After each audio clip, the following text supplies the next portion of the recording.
Indiana leads the nation in steel production and sits at the forefront of this economic shift. Joining us now, Indiana Senator Jim Banks. Senator, what a pleasure. You were there at the White House today.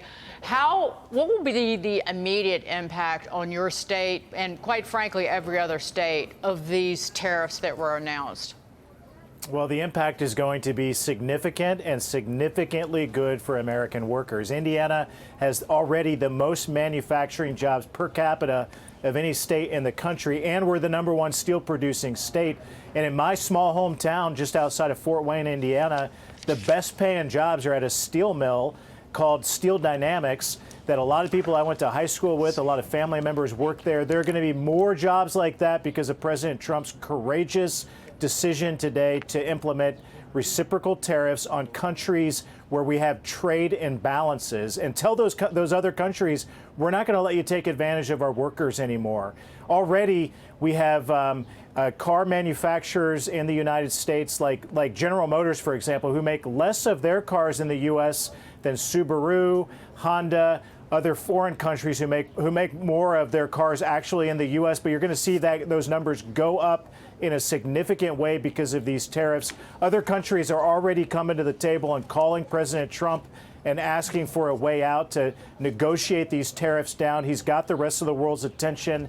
This is good news, a historic day for the country, and we're just getting started. Senator, you just mentioned Honda. According to Reuters sources, that company, Honda, planning to produce its next Civic hybrid in the Hoosier State, in your state, instead of Mexico because of this policy. But the company, Honda itself, has not confirmed that yet. Have you heard anything about that? Do you know what's happening?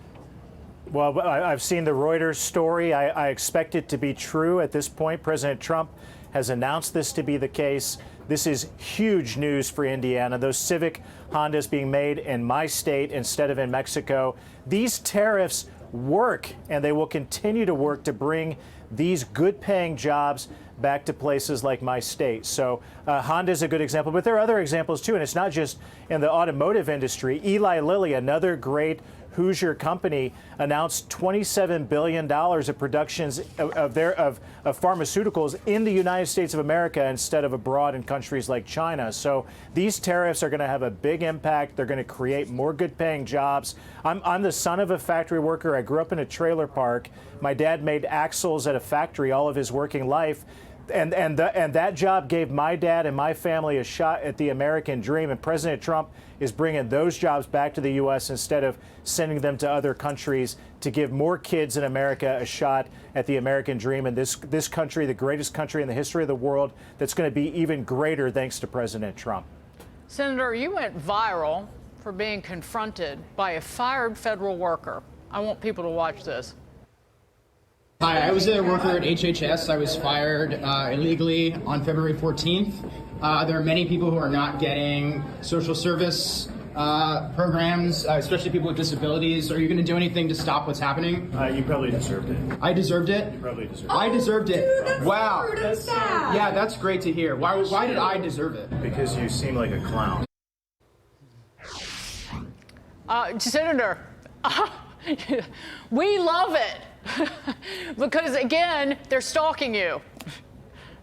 Sometimes the truth hurts. And in this case, again, I just talked about my dad. My dad worked in a hot factory, made axles. And I think about the taxes that my dad paid for his hard work.